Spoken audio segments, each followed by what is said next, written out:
Olá, eu sou o Felipe, eu sou aluno de iniciação científica do professor Juarez e orientado também pela Carla. Eu sou aluno do curso de Física Computacional e eu vou apresentar um pouco sobre o meu trabalho, onde a gente fez uma investigação ab initio de nanoligas de metais de transição, que foram 63 sistemas. Então, a primeira coisa que eu queria falar, assim, é sobre esses paradigmas, né, da ciência de materiais.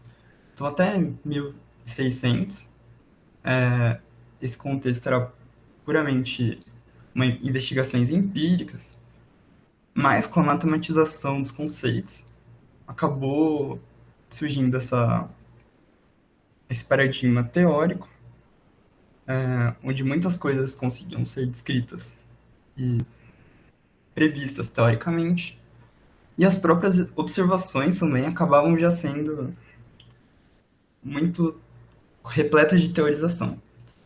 E depois disso ainda, com o tempo, essas teorias elas foram ficando cada vez mais complicadas, então foi necessário a presença dos computadores, né? Nesse contexto, onde está, por exemplo, a teoria do funcional da densidade. Mas, mais recentemente, os dados dessas investigações começaram a ser tantos que acabou havendo a necessidade da presença de conceitos de computação mesmo para ajudar nesse tipo de investigação. Então eu diria que esse trabalho ele está mais ou menos aqui nesse meio, porque a gente está fazendo simulações aí, só que a gente vai usar alguns conceitos de computação para tornar essa investigação mais eficiente. Então, o que são esses nanoalloys, né? Eles são basicamente clusters com dois ou mais diferentes elementos metálicos. E ele pode ter alguns tipos de configurações, como esse de misturas randômicas, o Core Shell, esse modelo o grupo já tem bastante trabalho sobre eles. Mas o objetivo do meu trabalho é esses alloys. E qual que é o principal problema dele, né? É que você tem n fatorial número de possibilidades desses átomos se arranjar. E o objetivo principal desse trabalho é propor uma metodologia eficiente para investigar esses sistemas com baixo custo computacional.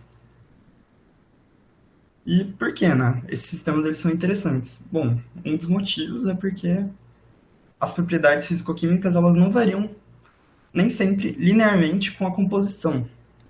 Então, por exemplo, tem esse trabalho que mostrou que nesses clusters de ouro e paládio, a atividade catalítica ela tá maior, ela estava ali numa certa composição que não era nenhum dos clusters puros.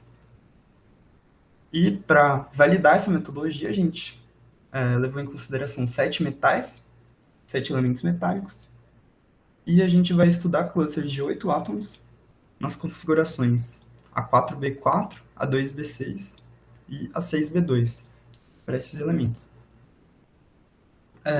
A metodologia que a gente vai usar é teórica, né? É a teoria do funcional da densidade, cujo principal objetivo é resolver as equações de Conchamp. E a gente faz isso numericamente, usando a aproximação PBE para o funcional de troca e correlação, que já de trabalhos anteriores do grupo a gente viu que é um método, é um funcional eficiente para esse tipo de sistema metálico. E a gente vai usar o pacote de programas FHI também, que o grupo já tem bastante experiência com isso, que ele resolve essas equações através de um ciclo autoconsistente. E a primeira coisa que a gente vai fazer vai ser a investigação dos clusters unários, os clusters puros.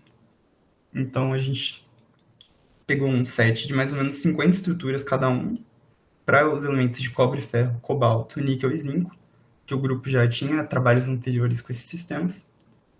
E a gente gerou também sets para o alumínio e galho, que não tinha ainda na literatura. Então no final a gente otimizou com DFT mais ou menos 350 estruturas para esses sistemas. Então, para tentar captar quais eram as tendências de geometrias entre todos esses clusters puros, a gente vai usar um algoritmo de machine learning não supervisionado, que chama K-means, e usando a matriz de Coulomb como descritor molecular para as nossas estruturas. Então, o que é essa matriz de Coulomb, né? Ela é uma matriz que ela é formada, é uma matriz para cada estrutura, para as coordenadas x, y, z, e que ela tem uma fórmula aqui, né, para a gente gerar essa matriz, que depende dos números atômicos e da distância entre cada átomo no espaço 3D. E pegando essa matriz, a gente consegue tirar os autovalores dela, que você pode pensar que é um vetor, um ponto no espaço. E fazendo isso para várias estruturas, a gente consegue vários pontos no espaço. E aplicando o algoritmo caminhos, ele vai basicamente agrupar esses pontos. Então ele vai pegar pontos que são similares e vai escolher um representante desses pontos. Então a gente consegue um conjunto mais representativo. Tá vendo?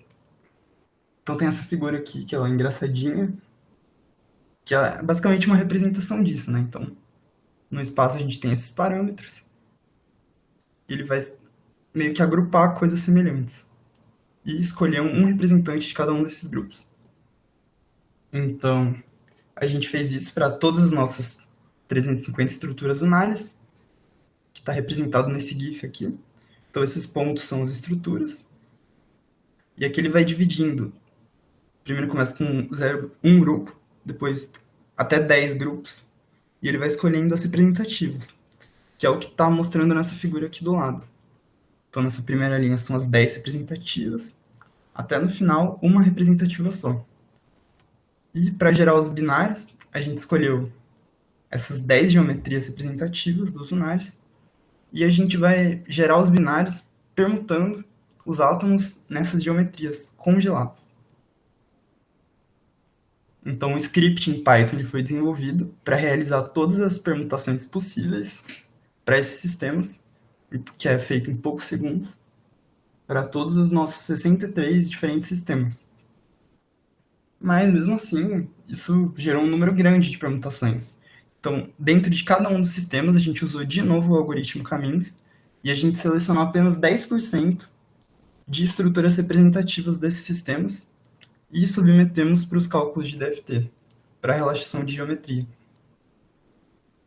Como resultado aqui, né, a gente tem todas as estruturas de menor energia que a gente obteve, que vendo que não tinha nenhum alto valor imaginário na matriz esse ano, a gente consegue ter certeza que elas são mínimos locais.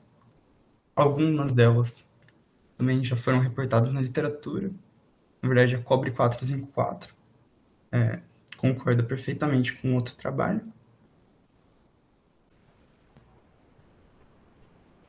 Agora, falando um pouco das propriedades que a gente investigou, eu selecionei aqui apenas 6 sistemas, que são as ligas dos elementos com zinco, para mostrar um pouco quais são essas propriedades que a gente calculou, né? Algumas delas. Então, a primeira que eu queria mostrar, a gente plotou todas elas em função da composição. Então, aqui, esse A8 começa com o outro elemento, e chegando no B8, que é o zinco, né? Para energia de excesso, essa propriedade ela mede a estabilidade energética relativa da liga com relação ao cluster puro. Então, um valor negativo dessa propriedade indica uma tendência de formar ligas. E o que é interessante para alguns sistemas, como cobre e zinco, ela é sempre negativa também para as ligas de níquel-zinco. Entretanto, para outros sistemas, em alguns arranjos ela é negativa e em outros não.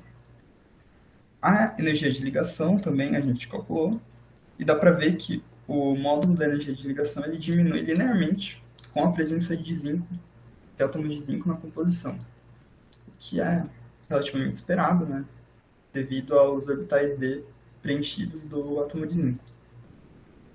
Para o momento magnético, a gente observou uma tendência linear também. Então, começando aqui pelos clusters de átomos ferromagnéticos, como ferro, cobalto e o níquel. Eles têm um momento magnético grande que vai decrescendo linearmente com a presença de zinco até chegar em zero. Enquanto para outros sistemas foi sempre zero e continuou sendo. Aqui também tem o Ohmolum Energy Gap, que a gente vê que o maior valor acabou sendo do cobre e zinco, e ele tende a aumentar com a presença de zinco, porém em alguns sistemas ele diminui aqui bastante. Nessa, com apenas dois átomos dele, seis de zinco. Aí falando um pouco das propriedades estruturais, eu coloquei aqui esse sigma, que é um fator que mede a heterogeneidade ou homogeneidade das ligações. Então ele varia quando todas as ligações desse sistema são homogêneas, então nos clusters puros é assim. E a tendência das propriedades seria ela ter um comportamento sempre parabólico, né? Então você teria mais ligações heterogêneas na composição A4B4. Porém, não foi o que se verificou em todas as composições, né? Aqui nas composições com níquel e cobalto, a gente tem o mínimo dessa propriedade. Aqui não é no A4B4. E também a distância média de ligação, eu coloquei aqui, que em geral ela tende a ser mais ou menos constante em alguns sistemas, como galho e zinco, ou em outros ela aumenta linearmente com a presença de zinco, que também é uma consequência aí dos orbitais D ocupados. Bom, uma outra análise que a gente fez foi usar a correlação de Sperman, que é uma coisa muito legal, em que a gente consegue pegar o nosso dataset e ver como as propriedades estão variando em relação às outras. E aí isso gera um coeficiente que vai de -1 a 1. Quando ele está próximo de 1, significa que as duas variáveis estão crescendo juntas ou decrescendo juntas. Quando ele é próximo de -1, significa que uma está aumentando e a outra diminuindo. E quando ele é próximo de 0, significa que não tem nenhuma correlação. Então, fazendo isso para os nossos sistemas e vendo como as propriedades variam em relação à energia, a gente verifica, né, uma tendência geral do energy gap aumentar com a estabilidade, enquanto tem algumas outras correlações que nem sempre são esperadas, né? Por exemplo, na composição cobalto 256, a gente vê que a heterogeneidade das ligações está diretamente associada com a estabilidade dessa liga. E aí a gente está escrevendo um manuscrito com as principais conclusões desse trabalho. A principal coisa, né, que a gente fez cerca de 2.000 cálculos de DFT, ao invés de 100.000, usando essa metodologia do trabalho.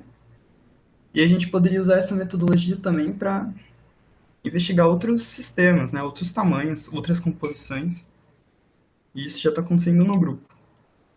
E uma futura aplicação desse sistema seria o estudo da desidrogenação de metano, que já tem alguns trabalhos do grupo com clusters puros, mostrando que alguns sistemas são promissores. E a gente poderia também testar essas ligas, né, para ver o que pode acontecer.